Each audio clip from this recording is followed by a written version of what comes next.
হচ্ছে, বয়স্ক মানুষদের কষ্ট হচ্ছে, নিঃশ্বাস নিতে পারছে না, শ্বাসকষ্ট হচ্ছে।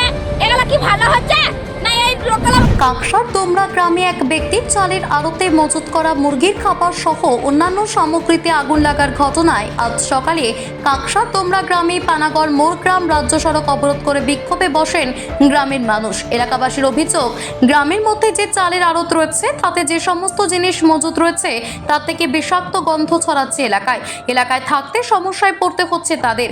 এর আগেও বহুবার ওই গোডাউনে আগুন লাগার ঘটনা ঘটলেও প্রশাসন কোনো ব্যবস্থা গ্রহণ করেনি, তাই বাধ্য হয়ে তারা রাস্তা অবরোধ করেন। খবর পেয়ে ঘটনাস্থলে কাকসা থানার পুলিশ এবং দমকল বাহিনী ঢুকলে দমকল বাহিনীকে আগুন নেভাতে বাধা দেন এলাকাবাসী।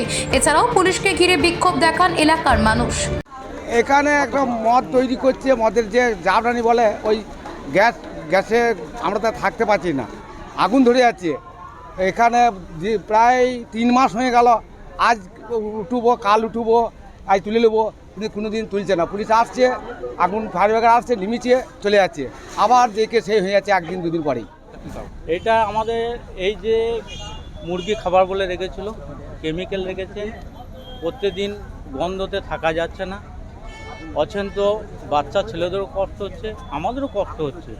এবারে দীর্ঘদিন ধরে বলছে 3 মাস হয়ে গেল, 3 মাস রেখেছে, 3 মাসের মধ্যে কোনো প্রশাসন আসছে, খালি প্রতিশ্রুতি দিয়ে চলে যাচ্ছে, প্রতিশ্রুতি দিয়ে যাচ্ছে। আজকে বার করব, কাল বার করব।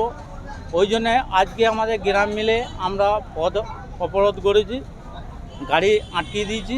গাড়ি আটকে দিলে তাহলে প্রশাসন পুলিশ আসবে, এসে পদে আবার সেই সমাধান করবে না। আবার 3 দিন 4 দিন বলবে যে আমরা 3-4 দিন ধরে আমরা বার করে দেবো, কিন্তু আমরা চাইবো না।